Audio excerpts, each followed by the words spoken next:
서로 인사하겠습니다. 한영혼을, 한영혼을, 한영혼을 서로 인사합니다. 시작. 전도하자. 예, 감사합니다.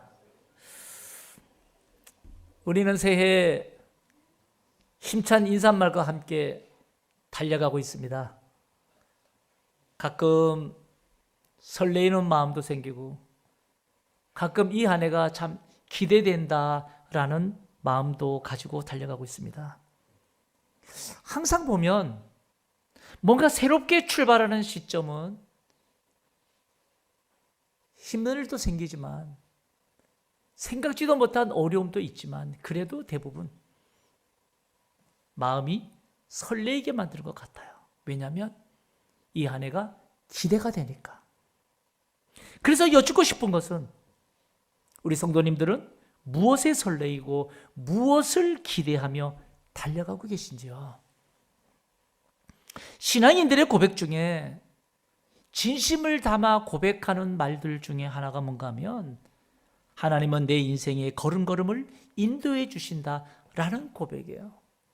하나님이 내 인생의 걸음걸음을 인도해 주신다라고 고백하는 이 고백은 대부분 진심이 담겨 있습니다.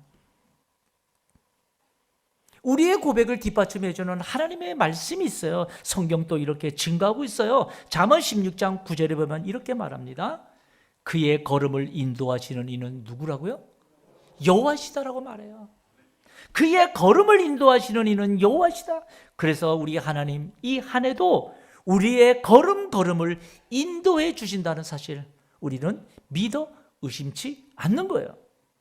문제는 하나님께서 내 인생의 걸음걸음을 인도해 주시면 믿지만 그래도 내가 걷는 이 걸음걸음이 하나님 보시기에 기쁘고 복된 걸음이 되어야 되지 않을까라는 생각을 하게 돼요. 왜냐하면 우리는 하나님이 날 인도해 주신다라고 믿고 또 하나님 그렇게 이끌어 주심에도 불구하고 우리는 늘 제 갈 길로 가려고 하기 때문이다 이 말이에요. 제 갈 길로 가려고 하기 때문이다.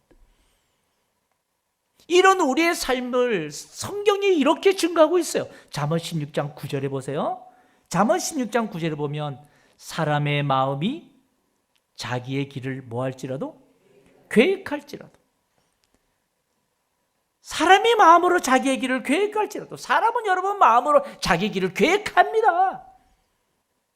아무리 하나님이 우리의 걸음걸음을 인도해 주셔도요 우리는 순간순간 자기 길을 계획하며 그렇게 걸으려고 한다 이 말이에요.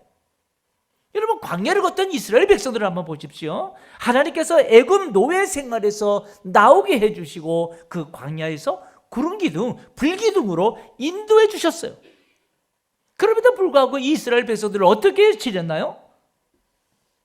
하나님께서 그 광야의 구름기둥, 불기둥으로 인도해 주심에도 불구하고 그 광야에서 이스라엘 백성들은 늘 자기의 계획, 애굽에서의 그 종력의 생활들을 그리면서 그렇게 걷다가 광야 늘 불평과 원망으로 살았죠.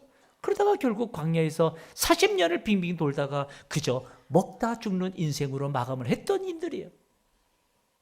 이런 우리의 인간의 습성을 알기에 성경은 우리에게 새롭게 당부하는 겁니다. 뭘 당부할까요? 잠언 16장 25절에 보세요. 25절에 보면 어떤 길은 사람이 보기에 바르나 필경은 사망의 길이니라 라고 말해요.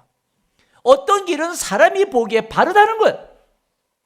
내 인생에 있어서 내가 우선되고 내 지혜가 가장 지혜로울 것 같아도 그래서 사람이 보기에는 바르게 보일지 몰라도 그 길이 꼭 바르지만은 않을 수도 있다는 사실을 오늘 성경이 우리들에게 말해주고 있다 이 말이에요. 그래서 성도 여러분 우리가 이 한 해를 설레이며 출발함에 있어서 새롭게 각오해야 될 것은 내 인생의 걸음걸음이 복된 걸음이 되어야 되지 않을까라는 각오가 서야 되지 않을까라는 거예요. 그래야 여러분 우리가 이 한 해도 후회 없이 감사와 은혜로 살 수 있지 않겠는가라는 생각을 해보는 겁니다. 그런데 놀라운 것은 하나님의 말씀인 성경은 어떤 인생의 걸음걸음이 복된 걸음이라고 말씀하고 있는지 우리들에게 알려줍니다. 그것이 오늘 본문이에요. 로마서 10장 15절에 보세요. 로마서 10장 15절에 보면 기록된 바 아름답도다 좋은 소식을 전하는 자들의 발이요 라고 말해요. 좋은 소식을 전하는 자들의 발이 아름답다라고 말해요. 왜 바울은 이런 표현을 하고 있을까요? 아니, 바울 사도는 왜 이사야 선지자를 통해서 하나님께서 하셨던 그 말씀을 지금 인용하고 있을까요? 아름답도다 좋은 소식을 전하는 발이요. 여러분 생각해 보세요. 바울은 여러분 이 세상 살면서 아주 대단한 사명을 가지고 사는 줄 알았습니다. 어떤 사명이었어요? 예수 믿는 자들을 잡아 죽이는데 굉장한 종교적 의협심을 가졌던 자예요. 당시 스데반 집사가 예수를 전하다가 돌에 맞아서 순교합니다. 그런데 그 순교하는 그 현장 그때에 죽어가던 스데반 집사 옆에서 지켜보던 자가 누구인가 하면 바울이에요. 사도행전 7장 58절에 보세요. 사도행전 7장 58절에 보니까 성 밖으로 내치고 돌로 칠세 증인들이 옷을 벗어 사울이라 하는 청년의 발 앞에 두었다라고 기록하고 있어요. 스데반 집사를 돌로 치던 자들의 옷을 맡아두고 있던 자가 누구인가 하면 청년 사울이었어요. 그러니 스데반 집사의 순교 현장에 누가 있었는가 하면 청년 사울, 바로 바울이 있었다 이 말이에요. 그런데 그때 청년 바울이 어떤 마음으로 죽어가는 스데반 옆에 서 있었는가? 사도행전 8장 1절을 보세요. 사도행전 8장 1절에 보면 이렇게 말해요. 사울은 그가 죽임당함을 마땅히 여기더라. 사울은 그가 스데반이 죽임당함을 마땅히 여겼다라고 말해요. 왜죠? 왜 스데반이 저렇게 죽어가는 것을 마땅히 여깁니까? 당시 유대인들이 그러했듯이 오직 하나님의 자녀는 누구이어야만 됐나요? 자기들.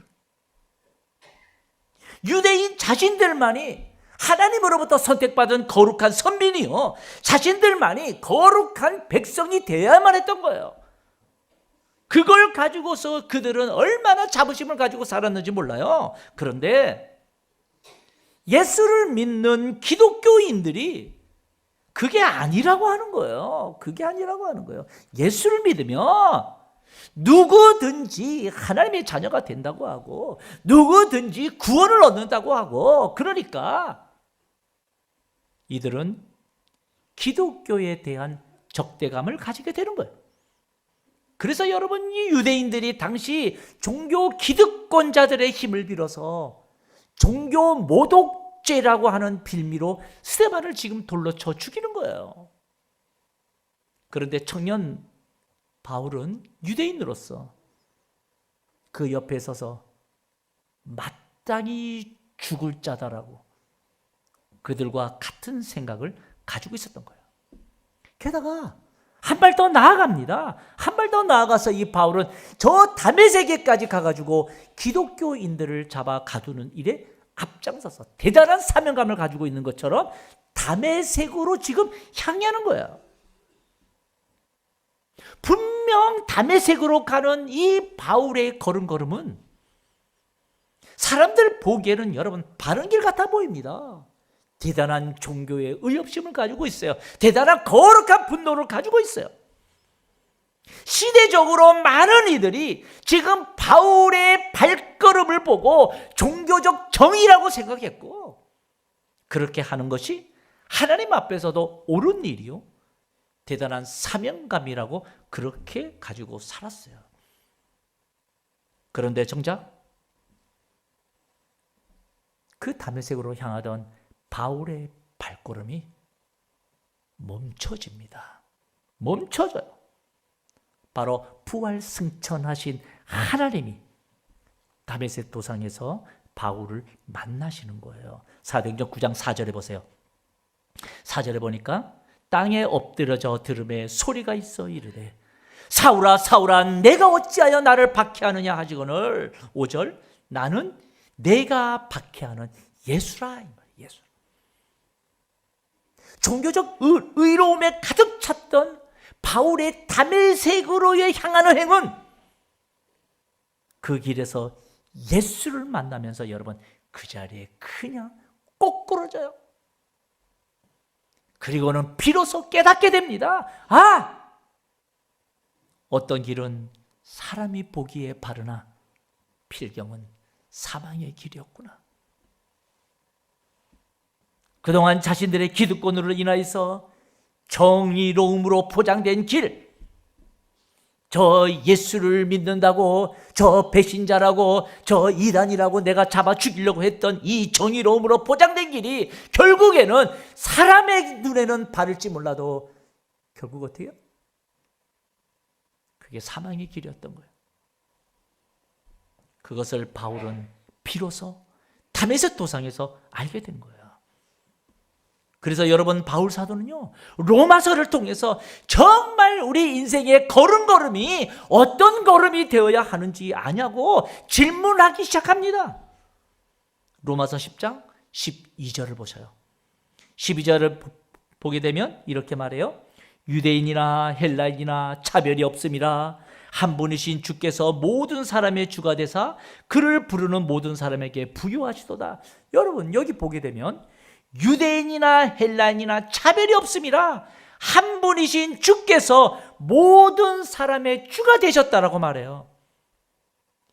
유대인이나 헬라인이나 차별이 없다는 말, 한 분이신 주께서 모든 사람의 주가 되셨다는 말. 여러분 예수를 몰랐을 때의 바울에게는 어림 반프로치도 없는 말이에요. 어림없는 말이에요. 이거는 유대인들이 어떻습니까? 유대인들은 자신들에게만 선택받을 고난이 있는 민족이라고 생각하고 그렇게 자랑하며 자부하며 살았어요. 바울 역시 마찬가지였어요. 우리에게만, 히브리인에게만 하나님의 거룩한 선민의 특권이 있다고 자부하며 살았어요. 그래서 예수를 믿는 저자들이 누구든지 예수만 믿으면 구원을 얻는다고, 하나님의 자녀가 된다고 하니까 그들을 돌로 쳐 죽이는 거예요. 그런데 차별이 없다고요? 유대인이나 헬라인이나 차별이 없다고 말해요. 한 분이신 주께서 모든 사람의 주가 되셨다고. 예수를 몰랐을 때 바울에게는 여러분 어림도 없는 얘기예요. 그런데 어때요? 바울이 예수를 만나고 나니까, 바울이 예수를 알고 나니까 비로소 그 주님 앞에 유대인이나 헬라인이나 차별이 없다는 걸 알게 되었어요. 십자가에서 죽으신 예수로 인해서 유대인과 이방인 사이에 막힌 담을 허시고 주께서 모든 사람의 주가 되셨다는 사실을 바울이 비로소 알게 된 거예요. 그래서 바울이 고백하는 거예요. 로마서 10장 13절. 로마서 10장 13절을 보면 누구든지 주의 이름을 부르는 자는 뭘 받아요? 구원을 받는다는 거예요. 누구든지, 유대인이건 헬라인이건 우리의 겉으로 보이는 신분이 중요한 것이 아니라 누구든지 주의 이름을 부르는 자는 구원을 받는다는 거예요. 근데 성도 여러분, 저는 이 말씀을 묵상하면서 오늘날 우리 한국교회 그리고 우리 믿는 자들의 현실을 한번 생각해 보게 되었습니다. 오늘날 우리 그리스도인들의 신앙 공동체 가운데 여러분 정말 이런 유대인이나 헬라인이나 차별이 없나요? 한 분이신 주께서 모든 이들의 주가 되시나요? 저는 이 말씀을 묵상하면서 왠지 아닌 것 같은 거예요. 왠지 아닌 것 같다.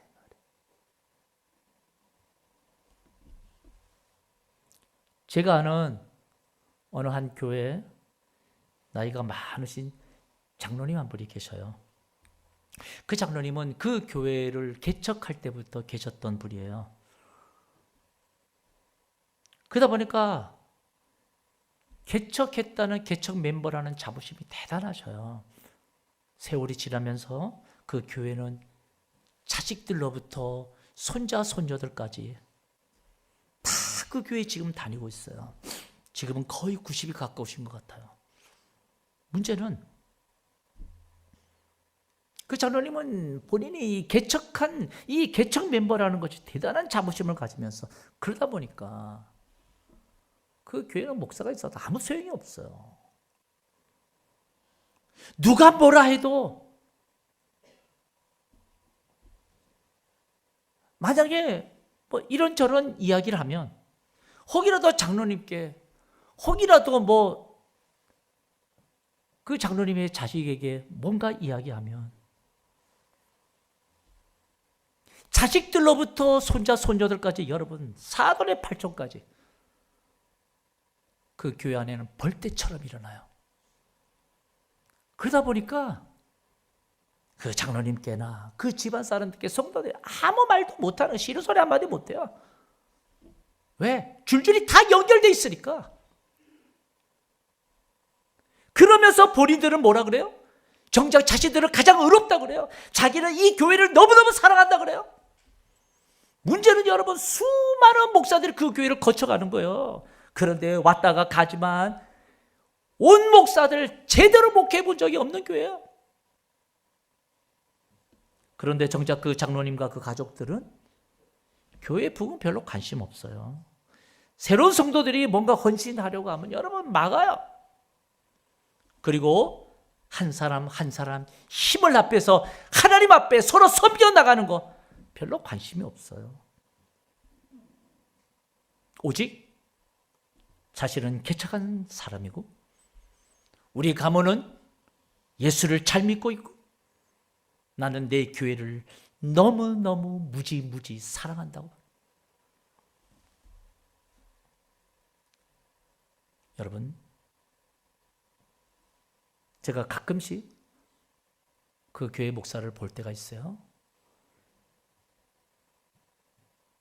얼굴에 표정이 없어요. 생명이 없어요. 과연 그 교회는 유대인이나 헬라인이나 공평할까요? 한 분이신 주님이 모든 이들의 주가 되실까요? 그 교회는 그분이 하나님이셔요. 그 교회를 보면 그 어디에도 한 분이신 주께서 모든 이의 주가 되신 것 같이 하는 거예요. 한국교회의 가장 못된 병폐, 기득권. 교회는 병 들어가도 관심 없어요. 내 기득권만 주장하면 돼요. 이게 지금 한국교회의 아픔이다 이 말이에요. 성도 여러분, 저와 우리 성도님들은 어떠십니까? 우리도 행여나 교회 안에서 내 믿음의 가문을 자랑하고 오래 다닌 것을 자랑하고 내 사회적 지위를 자랑하고 그래서 믿음이 연약한 자들이나 나보다 늦게 교회에 온 자들에게 외면 내지는 무관심하지는 않습니까? 그리고 하는 말, 나는 교회를 사랑한다고. 나는 구원받은 하나님의 자녀라고. 그래서 예수를 잘 모르는 이들이나 교회에 익숙하지 못한 이들 오히려 외면하고 무관심하고 오히려 예수 안 믿는 자들 저들은 당연히 지옥 갈 자라고 비난하면서 마치 순교하는 스데반 집사 옆에서 지켜보는 청년 사울의 모습이 저와 여러분에게 있지 않냐 이 말이에요. 바울은 여러분 예수를 몰랐을 때엔 유대인과 헬라인과는 분명 차별이 있는 줄 알았어요. 하나님은 우리들만의 하나님이요. 하나님을 믿는 선택받은 우리들만, 이 히브리인들만, 유대인만이 복된 자요. 그리고 나머지 저들은 다 지옥 갈 자라고. 그래서 지금 돌을 던지면서 죽어가는 스데반을 보면서 마땅히 죽을 자라고 여기는 거예요. 그런데 다메섹 도상에서 그가 예수를 만나니까 그게 아니라는 사실을 깨달은 거예요. 그동안에 내가 거룩한 선민 유대인인 줄 알았는데 알고 보니까 내가 그토록 비난하며 경멸했던 저 헬라인들 오히려 내가 저 헬라인이었고 내가 더 죄인이요 내가 더 폭행자였다는 사실을 바울이 깨닫게 된 거예요. 그래서 바울이 고백합니다. 디모데전서 1장 13절에 보세요. 13절에 보니까 내가 전에는 비방자요 박해자요 폭행자였으나 도리어 긍휼을 입은 것은 내가 믿지 아니할 때에 알지 못하고 행하였습니다. 여러분, 우리가 제대로 예수를 인격적으로 만나야 되는 이유가 여기 있어요. 우리가 여러분 교회 마당발만 밟아서는 안 된다는 이유가 여기 있어요. 우리가 제대로 예수 믿지 않으면, 제대로 예수 만나지 않으면 우리의 발걸음이 좋은 복음을 전하는 게 아니에요. 좋은 소리를 전하는 아름다운 발걸음이 아니에요. 그저 비난하고 헐뜯고 끌어안지 못하고 배려하지 못하고 내 기득권만 주장하고, 그러니까 새 가족들이 발 붙일 틈을 안 주고 그저 지적하고 비난하고, 점점 교회는 여러분 주인이 자기가 되어가는 한국교회 현실이 있는 거예요. 지금 예수를 우리가 인격적으로 제대로 만나면, 내가 지금 이 가는 길이 사람 보기에는 좋은지 몰라도 하나님 보시기에는 여러분 사망의 길이 될지도 모른다 이 말이에요. 그걸 누가 말해요? 바울이 말해요. 그래서 여러분 다메섹 도상에서 바울은 예수를 만나고 난 이후에, 회개한 이후에, 나처럼 예수를 알지 못해서 그저 자기 의에 취해 살고 자기 옳은 소견대로 살면서 사망의 길로 가는 자들을 보면서 이 사실을 좀 알려주고 싶었던 거예요. 이 사실이 뭐예요? 누구든지 주의 이름을 부른 자는 구원을 얻는다고. 한 분이신 주께서 모든 사람의 주가 되셨다는 사실을, 예수를 만나고 나니까 유대인이고 헬라인이고 예수를 믿는 자 앞에서는 아무런 차별이 없다라고, 그거 전하고 싶었어요.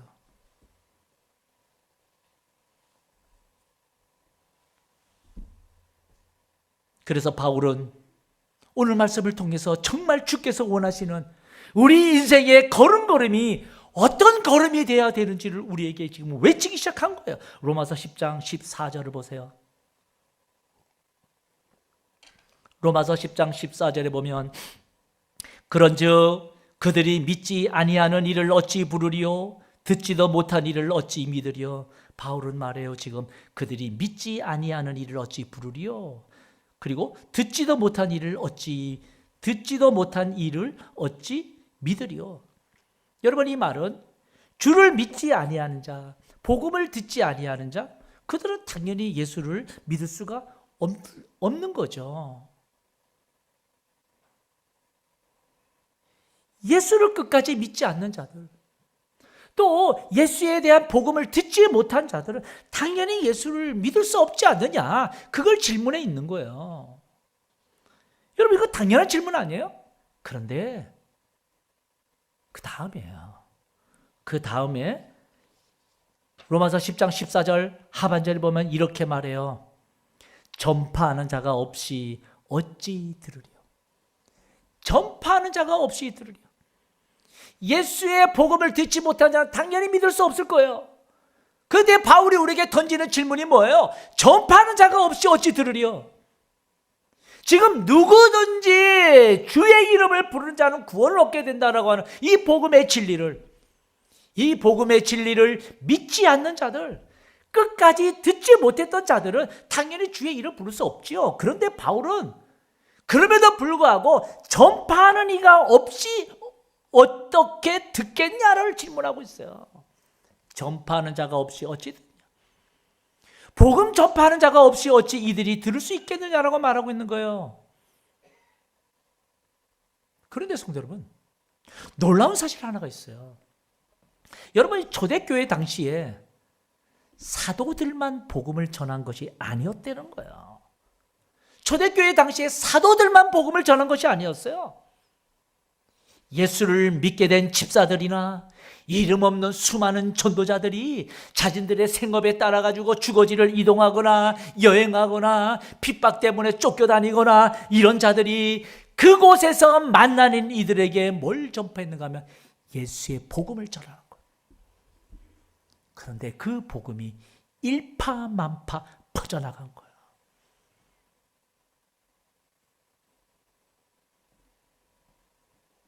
바울이 복음 전도 여행을 떠나면서 바울이 지나간 그 자리에는 여러분 수많은 자들이 예수를 믿게 되고 교회가 세워지고 바울은 알게 된 거예요. 전파하는 자들이 있었구나. 전파하는 자들이 있으니까 듣는 자들이 있었구나. 다시 말하면 복음을 듣는 이들이 있다면 그것은 반드시 전파하는 자가 있었기 때문임을 말하는 거예요. 그런데 그 전파하는 자가 그 누가 되었든 그 전파하는 자 속에는 예수가 있다 이 말이에요. 그런데 그 예수가 있는 그들은 어떤 자들인가? 바울은 우리에게 말해줘요. 로마서 10장 15절. 15절에 보면 이렇게 말합니다. 보내심을 받지 아니하였으면 어찌 전파하리요?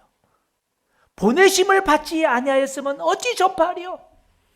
그러니까 초대교회 당시에 수많은 집사들 그리고 이름 없는 그 전도자들이 다니는 곳곳마다 예수를 증거합니다. 복음을 증거해요. 증거하면서 사람들이 그것을 들어요. 그들이 어떤 사람이라는 거예요? 복음을 전파하니까 보내심을 받은 자라는 거예요. 그래서 뭐라 말해요? 보내심을 받지 아니하였으면 어찌 전파하리요? 주께로부터 보내심을 받지 아니하면 전도 안 해요. 내 입술에서 예수가 증거된다는 것은 주께로부터 보내심을 받았다는 거예요. 지금 사도들만 주께로부터 보내심을 받은 자들이 아니라 예수를 전하며 사는 그 이름 없는 자들, 그 전도자들은 전부 다 주께로부터 보내심을 받은 제자로서 그들이 주의 복음을 전파하며 살았다는 걸 말하는 거예요. 그들의 걸은 걸음을 보고 바울이 뭐라 그래요? 아름답도다 주의 좋은 소식을 전하는 자들의 발이여. 그들의 인생의 걸은 걸음을 아름답다라고 성경이 기록하고 있어요. 성도 여러분, 전 이 말씀을 묵상하면서 설교를 준비하는데요, 새해부터 우리 온 성도님들의 인생에 걸음걸음을 인도하시는 우리 하나님이 제일 기뻐하실 우리의 걸음이 무엇일까를 생각해 보게 됐어요. 기대감을 가지고 설렘을 가지고 달려가는 이 한 해 하나님이 정말 기뻐하실 아름다운 우리 인생의 걸음이 무엇일까? 다름 아닌 좋은 소식을 전하려 내딛는 발걸음이 아닐까요? 좋은 소식을 전하려. 여러분, 이 말씀은 바울이 이사야 선지자의 말씀을 인용합니다. 이사야 선지자는 이스라엘의 회복을 증거하는 발걸음이었어요. 바울은 여러분 영원 구원의 발걸음이었어요. 저와 여러분이 오늘 이 한 해 내딛는 인생의 발걸음은 무엇일까요?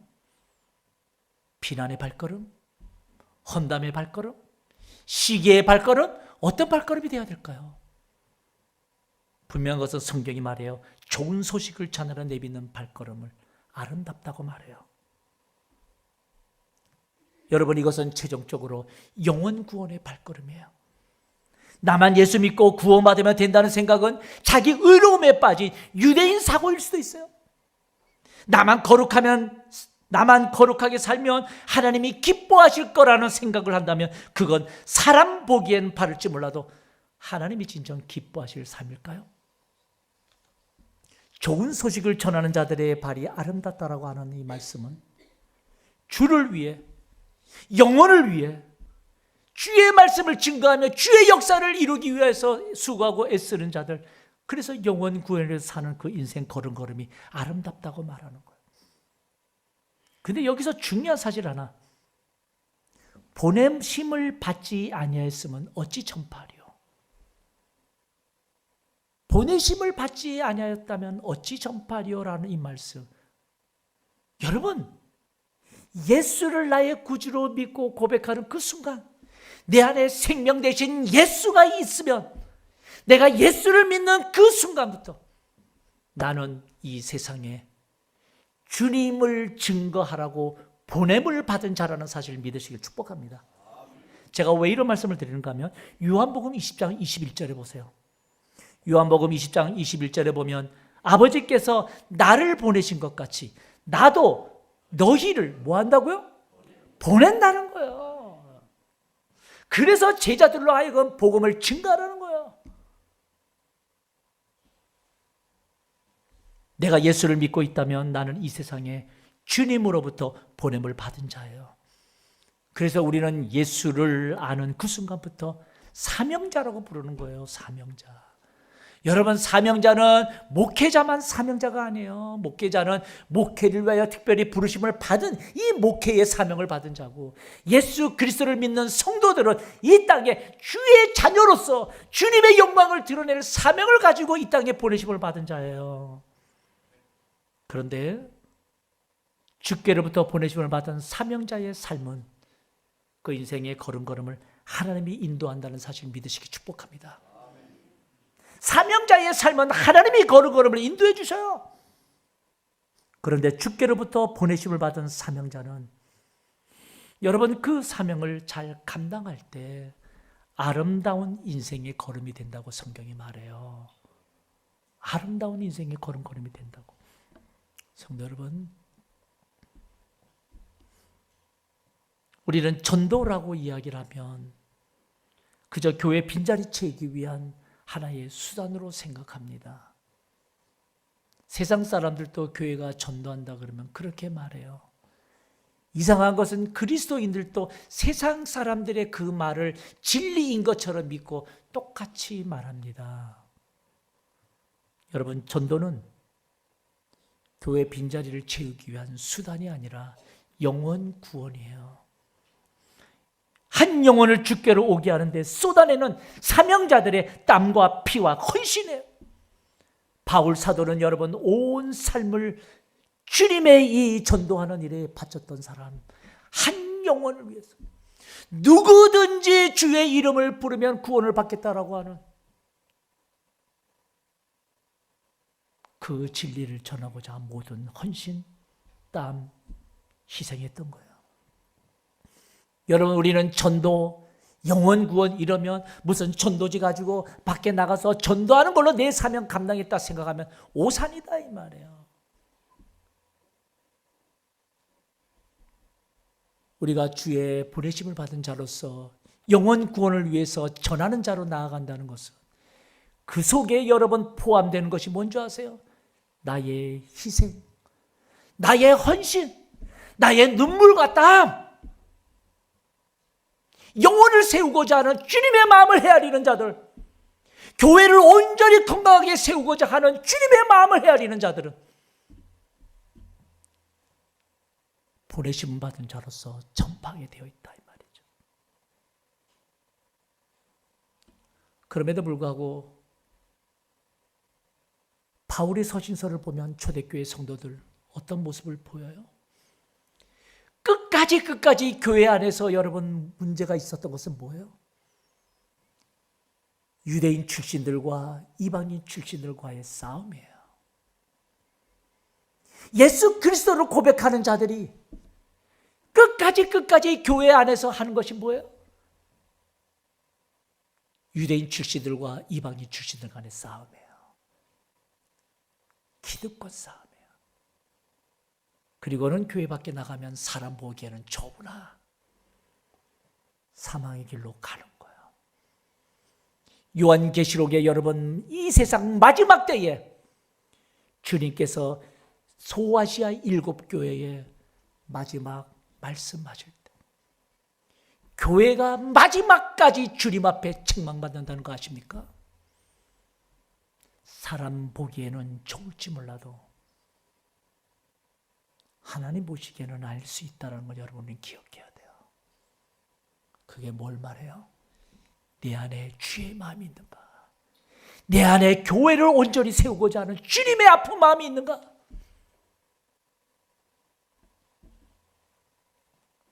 우리 주님이 가장 기뻐하시는 우리 인생의 걸음걸음이 무엇일까를 여러분이 이 새해부터 고민하며 사는 여러분 되시길 축복합니다. 우리 주님이 가장 원하시고 기뻐하시는 우리 인생의 걸음걸음을 살아들여서 이 안에 주의 뜻 받들어서 영혼 구원을 위한 우리의 헌신, 충성, 순종함으로 살아가는 우리 온 성도들 다 되시길 주님의 이름으로 축복합니다. 우리 시간에 들을 말씀 생각하면서 기도했으면 좋겠어요.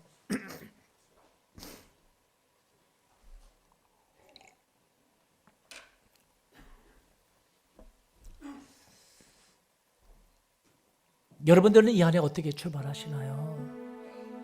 예수 믿은 지 여러분 지금 얼마나 연조가 되었나요? 근데 정말 영원 구원을 위한 마음은 얼마나 갖고 있나요? 교회를 온전히 세우고자 하는 주님의 마음을 헤아린다면 여러분, 우리가 정말 이 공동체를 위해서 나의 눈물, 땀, 헌신 주님이 보시기에 어떨까요? 우리 시간에 기도했으면 좋겠어요. 하나님, 정말 주님이 가장 원하시고 기뻐하시는 우리 인생의 걸음걸음, 바로 영혼을 향한 마음을 품게 해달라고. 그래서 주님이 기뻐하시는 이 한 해 영혼 구원을 위해서 우리의 헌신과 충성과 순종함으로 살아가는 우리 모두가 되게 해달라고 이 시간에 우리 한 목소리로 기도합니다.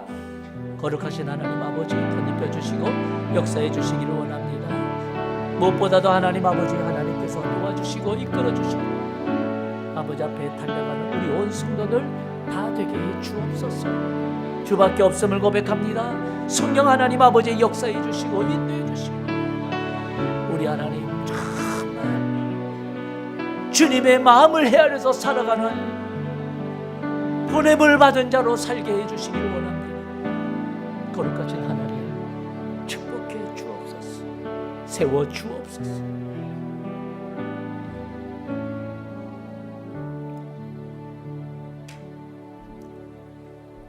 하나님 아버지, 우리는 어느새 예수를 믿은 지 참 많은 연륜이 흘렀습니다. 어느새 오래 믿은 것이 우리의 자랑이 되었고, 자자손손 예수를 믿은 것이 우리의 자랑이 되었고, 내가 교회에서 직분을 받고 행하는 것이 자랑이 되었고, 그런데 하나님, 이 가슴에 생명 되신 예수가 없습니다. 생명 되신 예수의 마음을 헤아린 뜨거움이 없습니다. 우리를 긍휼히 여겨주시고 그저 전도가 하나의 스킬이 되고 빈자리를 채우는 수단으로 전락해버린 한국교회 하나님, 우리부터 회개하오니 우리를 불쌍히 여겨주시고 영원 구원을 향한 주님의 마음, 우리 인생의 걸음걸음이 아름다운 걸음걸음이 되게 해 주옵소서. 주님의 마음을 헤아려서 충성하고 헌신하고 교회를 온전히 세우고자, 그리스도의 몸된 교회를 온전히 세우고자 눈물 뿌리는 주님의 마음을 헤아려서 오늘도 충성하고 헌신하며 순종하는 우리 귀한 이 세상에 보냄을 받은 귀한 성도들 다 되게 해 주옵소서. 감사드리며 거룩하신 예수님의 이름으로 기도하옵나이다. 아멘.